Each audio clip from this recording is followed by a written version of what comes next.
빌립보서 1장 9절부터 11절입니다. 내가 기도하노라. 옥중서신이에요. 바울은 지금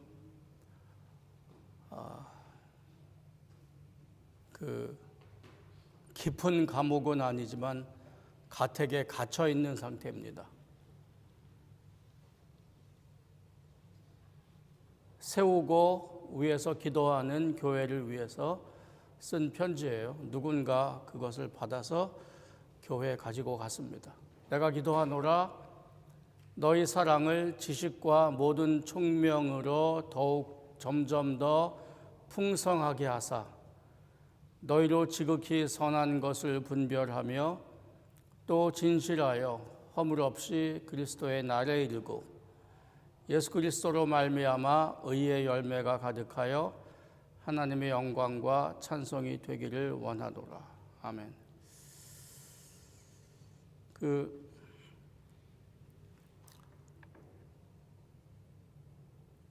우리는 아침에 눈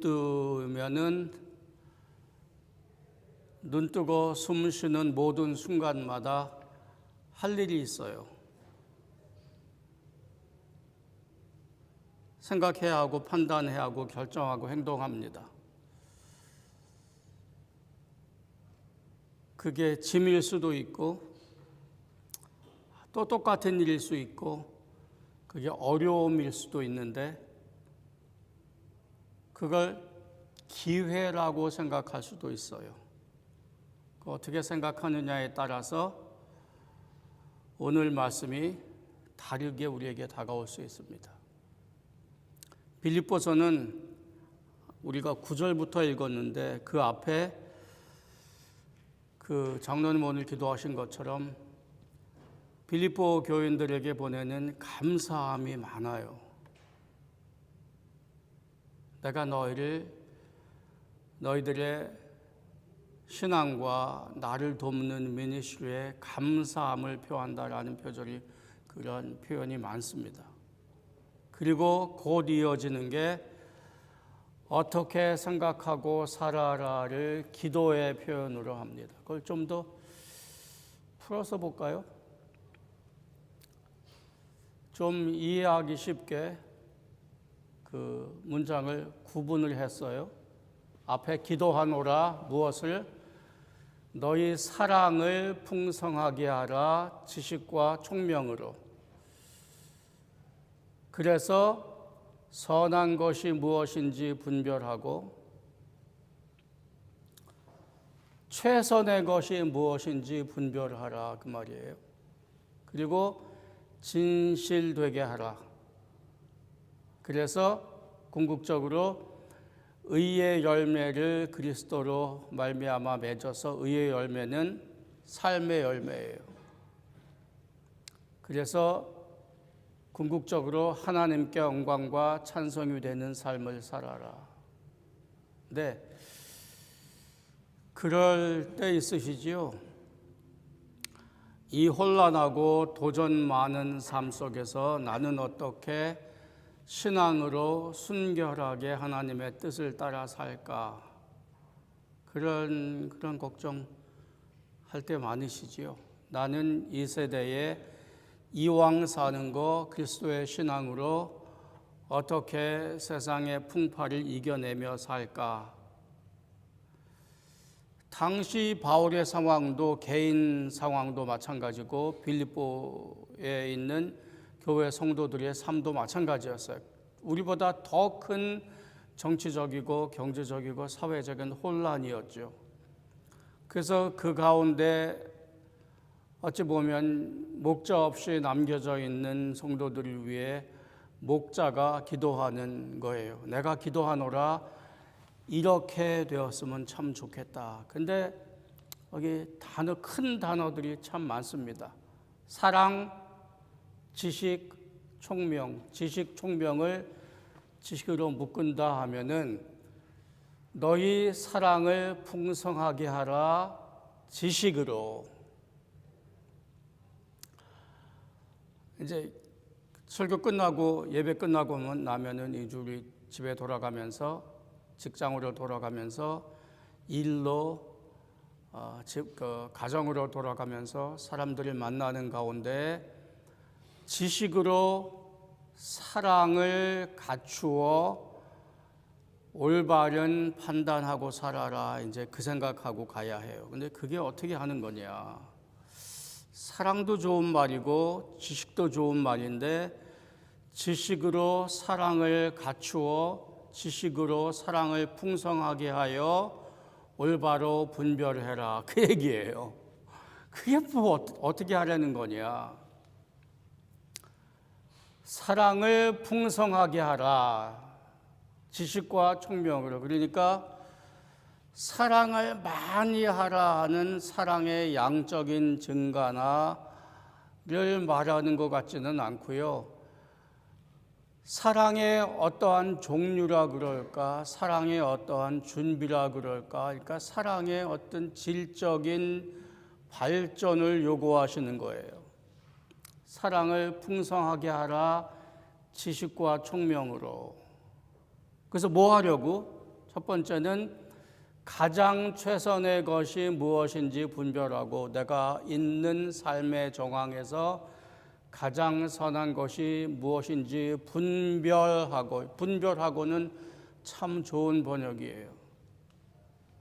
판단하고 생각해서 내게 있는 상황 가운데에, 내게 있는 일 가운데에, 내가 해야 할 일들 가운데 또는 내게 현재 주어진 옵션 가운데에 무엇을 선택해서 어떻게 하는 것이 가장 최선인지를 분별하라.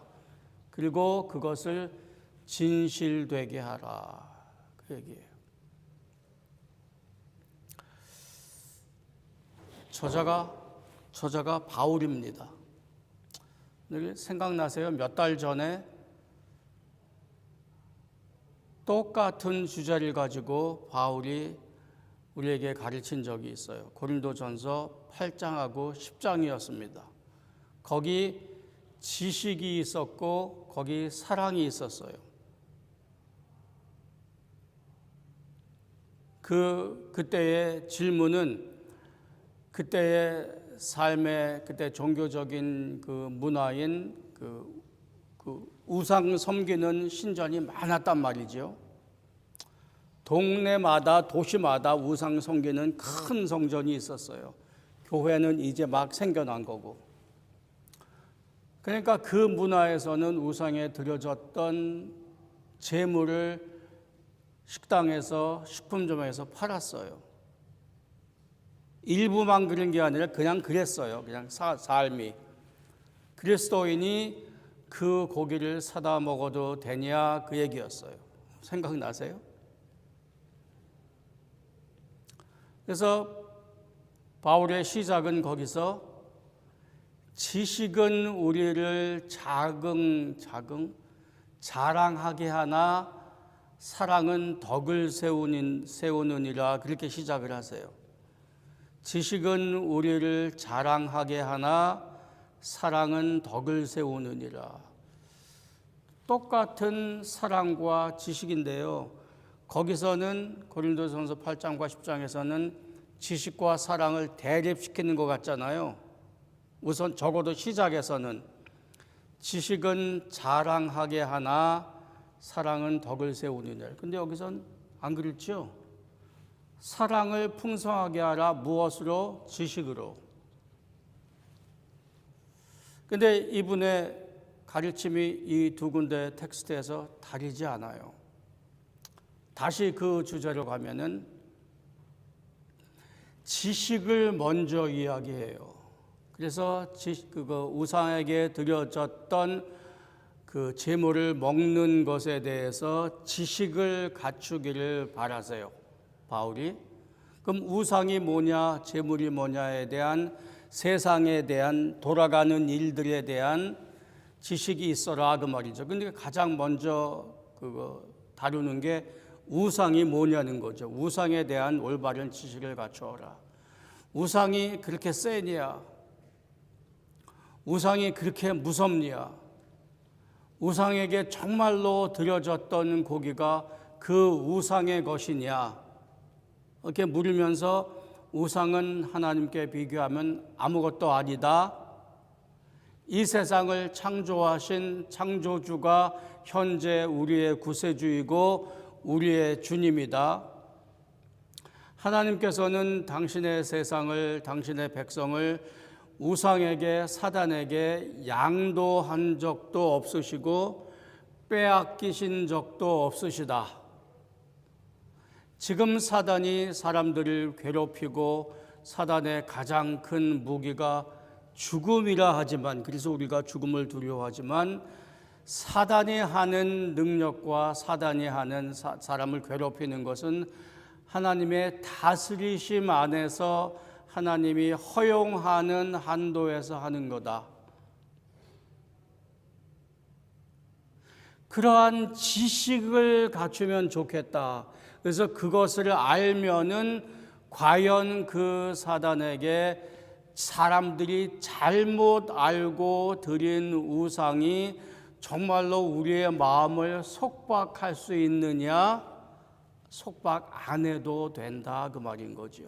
그래서 사람들이 우상을 잘못 알고 진짜 능력 있는 신인 줄 알고 그에게 드려졌던 것으로 우리를 속박하고 우리의 양심과 종교와 신앙을 속박하지만은 실제로 그 드려졌던 것은 그냥 고기는 고기다. 하나님께서 만드신 양이든 염소든 자체로 변한 것은 없다. 비록 창조주가 원하는 바에 따라 사용되지 않았을지라도 창조주 하나님, 구세주 하나님은 그대로 계시고 우리를 다스리신다.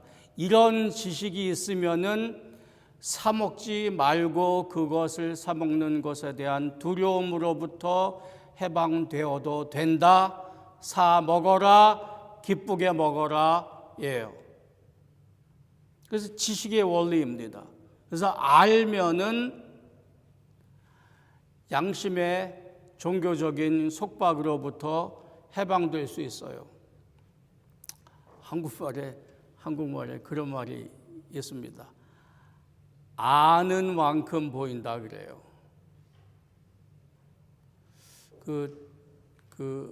미술사, 한국의 고대가 아니라 전통 예술을 다루시는 유흥준 씨라는 분이 이야기한 것 같은데 그 말 맞잖아요, 그죠? 아는 만큼 보여요. 우리가 이해하는 만큼, 세상에 대해서 아는 만큼 세상을 사용할 수가 있습니다. 그래서 지식이 있으면은 그 고기를 먹으면서도 하나님을 섬길 수 있어요. 그래서 다른 곳에서는 우리의 입으로 들어가는 것이 우리의 신앙생활을 좌지우지하지 않는다 그래요. 그거 맞잖아요. 그죠? 그건 우리의 마음에 관련된 거지 우리가 먹는 거, 안 먹는 거, 절기를 지키는 거, 안 지키는 거 이걸로 우리의 신앙생활이 좌지우지되지 않는다. 그러니까 주 안에 신앙생활하면서 자유로우십시오. 그런데 우리가 커뮤니티에 살고 혼자 사는 게 아니기 때문에 누구나 다 이렇게 생각하면은 편하게 사는데 누구나 다 이런 지식을 갖고 있지 않기 때문에 그 다음 단락으로 넘어가요, 바울이. 그래서 그런 지식이 있는 사람도 있고 지식이 없는 사람도 있을 때에 지식이 있는 사람은 어떻게 살 거냐. 그래서 나는 내 양심에 자유로우니까 나는 먹을래, 괜찮아. 이거 먹는 것에 대해서 양심이 꺼리키는 너는 그냥 네가 알아서 해. 나는 이대로 살 거야 하면은 저 사람은 나로 인해서 상처를 받는다 그 말인 거지요. 그럴 때 어떻게 해라? 사랑으로 말미암아 너에게 주어진 자유, 너에게 주어진 해방을 자유롭게 포기해라가 그리스도인의 자유라 그랬어요. 그래서 그리스도인이 자유롭다라는 것은 내가 큰 능력을 가지고 지식을 가져서 옷에 장식을 하듯이 내가 무슨 지위를 가져서 나를 데코레이트 하듯이 내가 가지고 자랑하는 것이 아니라 지식은 뭐 다른 것도 마찬가지죠. 재물도 포함해서. 그래서 내가 가진 지식과 재물은 나를 인조이할 수 있는, 내가 자긍할 수 있는 도구가 아니라 내 자유는 남을 사랑하기 위해 자유롭게 포기하기 위해서 주어졌다는 게 바울의 가르침이에요. 자유는 나를 위한 것이 아니라 남을 위한 거라는 거죠. 그래서 이게 바로 내 이웃을 내 몸처럼 사랑해라 라는 신약성경의 가르침이에요. 내게 있는 자유를 포기해서 이웃의 자유를 위해서 네 자유를 포기하라, 자유를 자유롭게 포기하라가 바울의 설명입니다. 그래서 고린도전서 8장과 10장에서 지식과 사랑의 관계는 그렇게 설정이 됐어요. 그래서 말씀은 지식은 자긍하게 하나 사랑은 덕을 세우느니라 했을 때의 바울의 가르침은 지식은 필요 없어 그냥 사랑만 해는 아니지요. 나는 그냥 사랑만 하겠어요. 이 험한 세상에 그냥 나는 사랑만 하고 살게요. 는 그냥 그런 개념과 생각이 실제로 우리 삶 속에서는 무엇을 어떻게 아느냐가 굉장히 중요합니다. 그리고 우리는 어느 정도 알아요. 많이 알고 적게 알고 제대로 알고 잘 알고 잘못 알고 하는 차이는 있을지 몰라도 우리는 누구나 다 아는 것에 근거해서 판단하고 결정해요. 그래서 신앙도 아는 만큼 보입니다.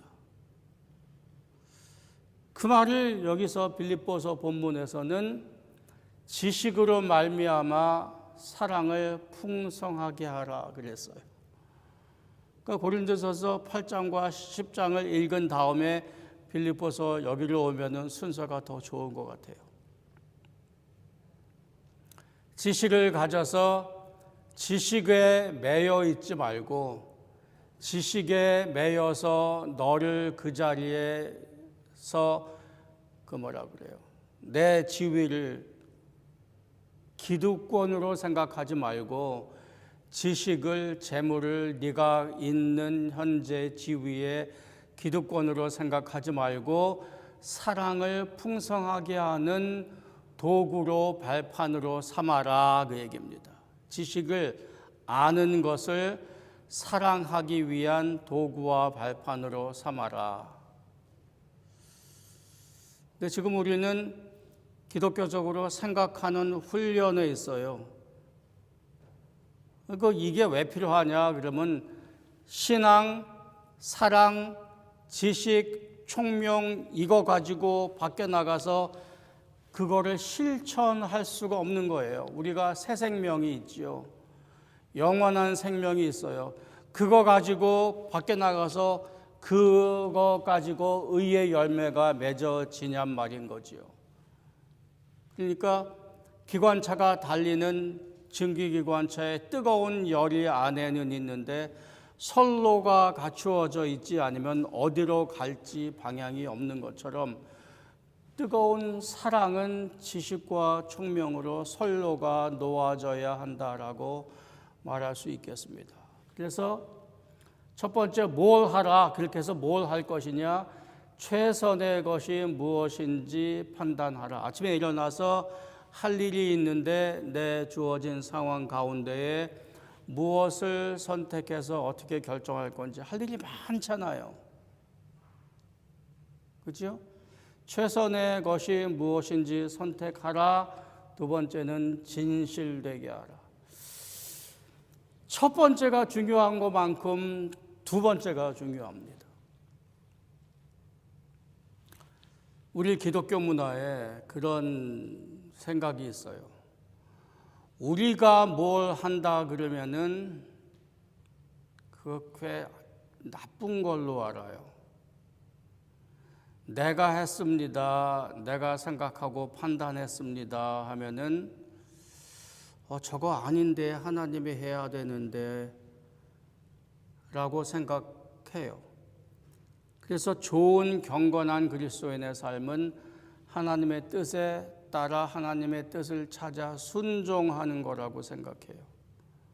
그래서 하나님이 하십니다라고 하면은 누구나 다 그 앞에 순종하고 승복해야 해요. 근데 여기서도 그런 것처럼 실제로 생각 안 하고 분별 안 하고 판단 안 하고 결정 안 하고 행동하는 사람은 아무도 없어요. 그러니까 이게 스스로 속이는 게 되면은 참 곤란해져요.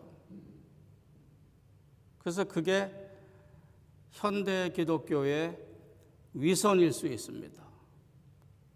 그게 신앙을 포장하는 말장난일 수 있어요. 하나님은 우리를 세상에 세우시면서 세상으로 보내셔서 이제 너는 빛과 소금으로 살아라 하시고, 바울의 말로 하면 이제 대사의 삶을 살아라 하시고, 또 다른 표현으로는 네가 화목되었으니 나가서 화목된 삶을 살아라 하실 때에, 특별히 이런 부분에서는 무엇인지 분별하게 하라 했어요. 우리로 적극적으로 사물을 보고 알고 생각하고 분별하라 그랬어요. 그래서 이 얘기의 시작이 발단이 우리 출애굽기부터 이어져 오는 특별히 그 여호수아로 연결되어서 가나안을 주셨는데 거기 거주민이 있는데 주셨다는 말이 뭔가. 근데 결국은 가서 싸워야 했어요. 그래서 하나님께서 당신의 백성을 인도하시는 방편이 무언가. 거기 분명히 하나님께서 약속하시고 인도하시고 하나님의 뜻이 있으신 것이 분명해요. 그리고 때로 가나안 요단강을 건널 때나 첫 번째 성 여리고를 혁파할 때 그 직전에 모든 남자들에게 그 할례 수술을 받게 하시는 이런 것을 볼 때에 하나님께서 적극적으로 지시하셔서 인도하시는 것이 있어요. 근데 그렇지 않은 경우에도 그렇지 않은 경우도 많단 말이죠. 여호수아가 판단하고 백성들이 판단해서 해야 할 일이 많았던 거지요. 그래서 거기서부터 시작된 말이 분별하고 진실되게 하라 하는 건데, 그런 경우 주위에서나 혹시 보신 적 있어요? 이게 하나님의 뜻이라고 했는데 이게 하나님의 뜻이라고 말하고 스스로 생각하고 하는데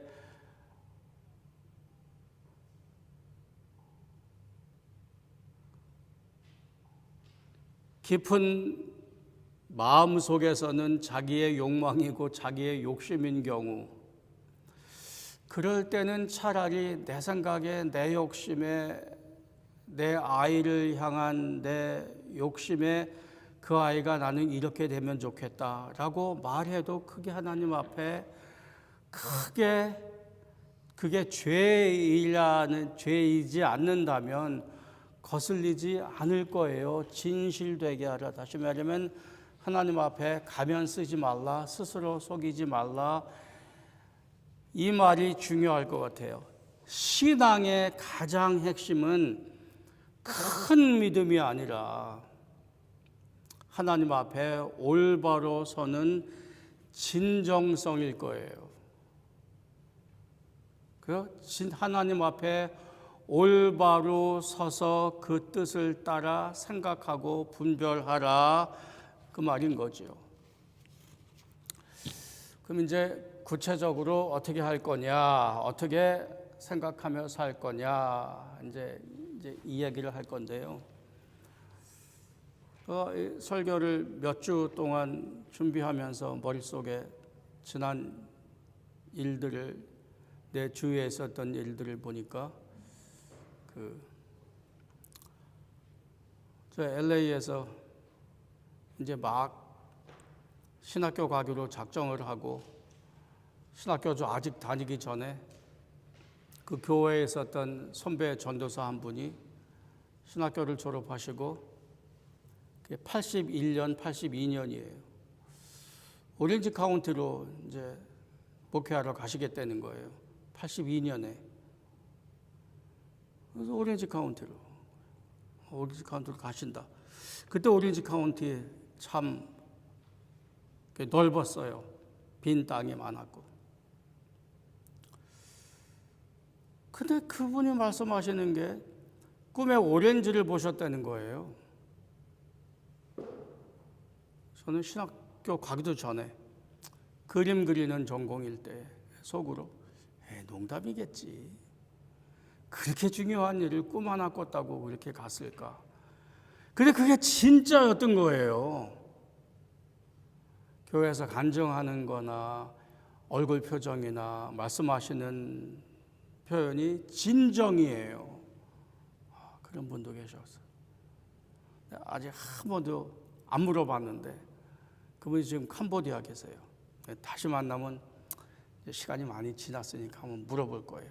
진짜인가? 그때 진짜 그랬냐? 마음이 편해야 그게 하나님의 뜻에 올바르기보다 마음이 편한 게 하나님의 뜻이지 않겠냐 하는 생각도 있으세요. 그렇죠. 우리가 마음 불편하게 결정하기는 참 어려워요. 그러나 마음 편한 게 결국 내 주관, 내 생각, 내 중심일 텐데 그게 선택하는, 분별하는 가장 중요한 원리는 아닌 것 같고 그걸 떠나서 우리가 결정하기는 어려워. 실제로 그렇죠? 여러 가지 방법이 있어요. 하나님의 뜻을 분별하는 데에. 지금 이 얘기를 하려는 이유는 제가 거의 평생을 미시간하고 아이오와에서 한 40년을 한 종류 사람들하고 살았어요. 네, 그 사람들의 분별하는 식이 이거예요. 그래서 이 말을 늘 하지는 않는데 그 사람들의 생각 속에 이게 있어요. 그래서 제 머릿속에도 이게 있어요. 자동적으로. 이제 이게 뭐냐 이제 설명을 한번 드려볼게요. 청지기적인 삶이라는 거예요. 분별하는데 지식을 따라 사랑을 풍성하게 해서 분별하는데 최선의 것을 추구하되 진실되게 한다. 이제 그게 우리의 목표예요. 여러 가지 있을 수 있어요. 우리 신앙의 양식이에요. 우리가 몇 번 이야기했듯이 자기의 신앙의 성격과 양식에 따라 다를 텐데 한번 생각해 보십시오 하는 거예요. 청지기적인 삶이라는 거예요. 청지기란 말 아시죠? 거기서 이 영어로는 steward이라고 그래요. stewardship. 우선 창조부터 시작해요. 창조, 타락, 구속, 그러니까 구속 역사에서 형성해주는 현재 그리스도인의 생각의 양상이에요. 시작, 자신과 삶은 내 것이 아니다. 여기부터 시작해요. 내 것으로부터 시작하면요, 결국 내 욕심이 들어가고 거기에 하나님의 뜻이라는 하나님께 순종한다는 무시무시한 억압감이 더해지면은 자기의 뜻과 순종해야 한다가 더해지면은 참 곤란해져요. 그러니까 어디부터 시작해요? 창조적인 생각부터 시작해요. 세상은 내 것이 아니고 내 자신과 삶도 내 것이 아니다. 하나님께서 맡기신 것이다. 청지기 삶이 그런 거지. 그래서 우리 구약성경 읽으면서 봤잖아요. 가나안 땅 들어가서 이렇게 살아라 하신 말씀 중에 땅을 영영이 팔지 말 것은 땅은 내 것이라 그랬어요. 아프리카 여러 나라들에서요, 땅 못 사요. 49년 동안 빌려주기는 해요. 그래서 이제 우리가 거기 가서 뭘 한다, 선교 작업을 한다, 학교를 짓는다 그러면 그거를 우리 이름으로 아마 안 될지 몰라요. 현지인 이름으로 하는데 그게 영원히 내게 속해 있는 게 아니라 49년 임대하는 거예요. 그래서 아이디어는 좋아요. 근데 그렇다고 그게 그 아이디어가 잘 지켜지진 않아요. 그 어떻게 그 법을 시행하느냐에 따라 다른 건데 그걸 여러 나라에서 시행해요. 그래서 내 것은 내 것이 아니다. 거기부터 우리의 신앙을 시작하자. 내게 맡기신 것은 정복하고 다스려라. 이 말이 무시무시해서 그렇지 우리식으로 바꿔서 표현하면 자신의 상황에서 삶을 운영하라예요. 하나님의 뜻에 따라서 자기의 삶과 자기의 하나님의 뜻에 따라서 삶을 운영하라. 근데 정복하고 다스려라를 주신 말씀의 배경에는 사람의 삶과 행동은 세상에 영향을 끼쳐요. 그죠? 내가 하는 일은 세상에 영향을 끼쳐요. 내가 하는 생각과 판단과 결정과 행동은 사람들에게 영향을 끼쳐요. 일단 내 주위에 있는 사람들에게 영향을 끼쳐요. 우리가 웃을 수 있다거나 우리가 사랑을 느낀다거나 어떨 때 내가 위에서 무슨 일을 할 때에 말을 친절하게 할 때에 도울 때에 배고픈 사람을 먹일 때에 외로운 사람과 대화할 때에 우리 동네 지나가는 분들 저녁에 걷다가 인사하잖아요. 그럼 얘기하면 굉장히 좋아하세요. 우리 누구나 다 그래요. 특별히 외로울 때에. 우리가 하는 것은 무슨 영향이든지 끼쳐요. 그게 개구리든지 그게 도마뱀이든지 그게 풀 한 폭이든지 우리의 하는 일은 이 세상에 영향을 끼쳐요. 죄가 들어왔을 때에 죄된 삶의 운영은 사람뿐만 아니라 우리 세상의 환경을 망가뜨렸어요. 그래서 죄된 사람의 삶과 행동은 세상에 악한 영향을 끼칩니다. 주위에 있는 사람에게, 주위에 있는 환경에, 주위에 있는 모든 것에 선한 환경을 끼치도록 소명과 책임을 받았는데 그 사람이 망가지면서 자기만 망가진 게 아니라 세상을 망가뜨리는 거죠. 그래서 세상이 다 망가진 거죠. 하나님께서 하시는 일은 그것을 그 순서를 뒤바꿔 가셔서 한 사람이 망가졌으므로 한 사람을 올바로 세워서 세상을 하나님께 화목해 하시는 거예요. 그 시작이 이스라엘입니다. 이스라엘을 올바로 세워서 거기로부터 오시는 예수 그리스도를께 연합된 모든 사람으로 하여금 세상에 올바로 살게 하신다. 그래서 새 사람에게 주어진 새로운 소명, 여기 있는 새 사람에게 주어진 소명은 여기 창조 때 주어진 소명이 새롭게 주어진 거예요. 그래서 여기서는 정복하고 다스려라 왕적인 표현이었는데 바울의 표현에도 대사, 빛과 소금이에요. 또 정치적인 단어죠. 대사, 빛과 소금이죠. 정복하고 다스려라가 세상에 영향을 끼치기 때문에 대사, 빛과 소금도 마찬가지인 거죠. 세상의 소금과 빛이잖아요. 교회의 소금과 빛이 아니라. 그래서 이것을 묶어서 청직이라는 개념이 생긴 거죠.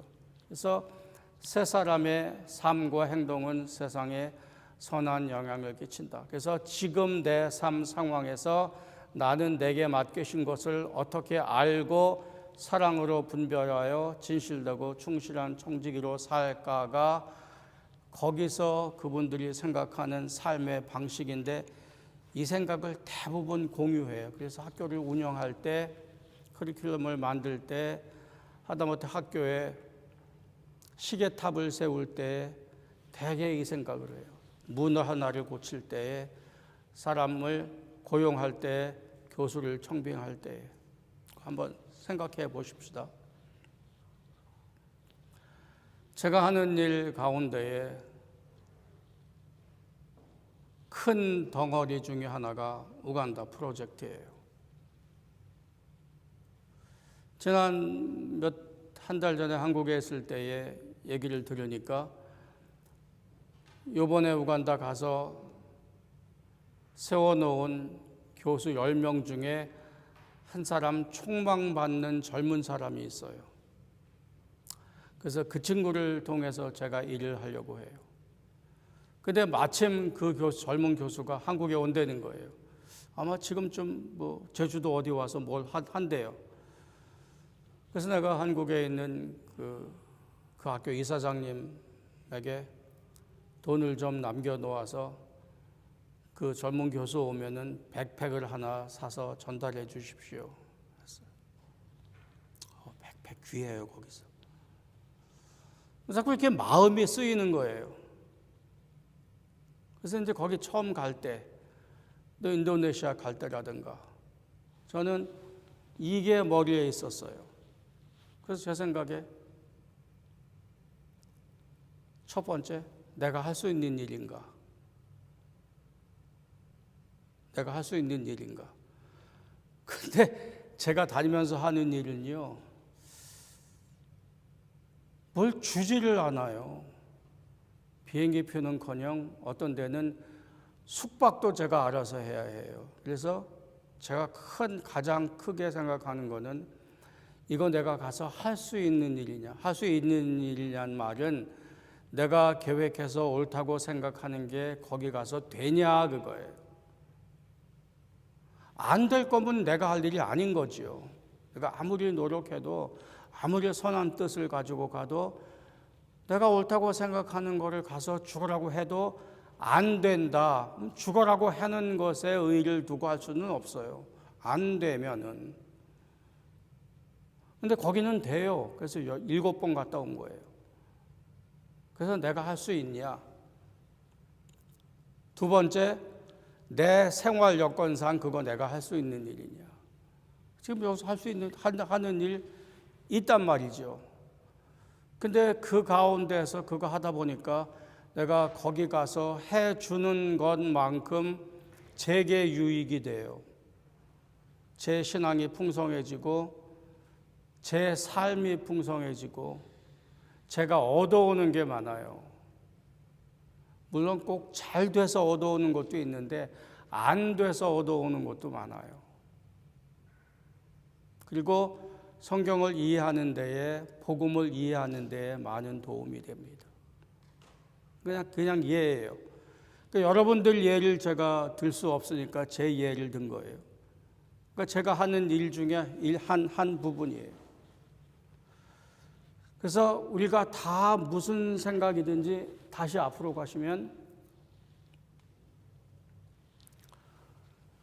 우리 모두는 이미 이렇게 바울이 가르쳐 주시지 않아도 지식을 따라 사랑을 풍성하게 하는 생각을 해요.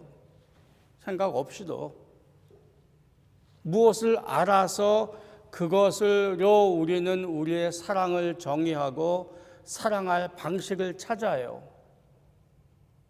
근데 그것을 좀 더 풍성하게 하라는 거예요. 신앙에 대한 지식을 좀 더 깊이 알아서 고린도전서 8장과 10장 같은 예를 사용하여서, 그래서 최선의 것이 무엇인지 분별하고 진실되이 하라. 그러면은 의의 열매를 삶에 맺어서 하나님께 영광 드릴 수 있는 기회가 되는 거죠. 그래서 예수 믿는 사람들이 하나님께 영광되고, 하나님께 영광 드리고 하나님께 찬송되는 삶을 살자 하는 게 슬로건인데, 구체적으로 어떻게 하냐, 그 기회를 어떻게 우리가 잡을 수 있느냐, 그 잡아서 어떻게 진실하게 우리를 지탱해 갈 수 있느냐 하는 중에 방법 하나를 말씀을 드렸습니다. 아마 바울의 생각과 부합되는 거라고 생각이 돼요. 그래서 어찌되든지 우리는 누구나 다 생각을 하고 분별하는데 하나님께서 말씀하시는 것이 우리에게 이루어지는 것이 우리의 순간순간들이 모여지는 거예요.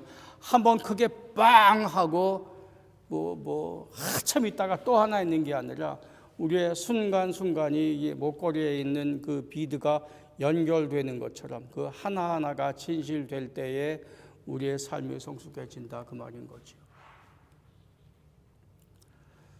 우리의 걱정과 우리의 기도들과 우리의 근심들 또 우리의 소망들이 이러한 기회에 있습니다. 그래서 우리가 기회가 있을 때에 그 기회들을 짐으로 여기지 말고 하나님을 섬길, 내가 풍성해질, 이웃을 풍성하게 사랑할 기회가 되면 좋겠다. 그래서 그 말씀을 드렸습니다. 기도하십시다.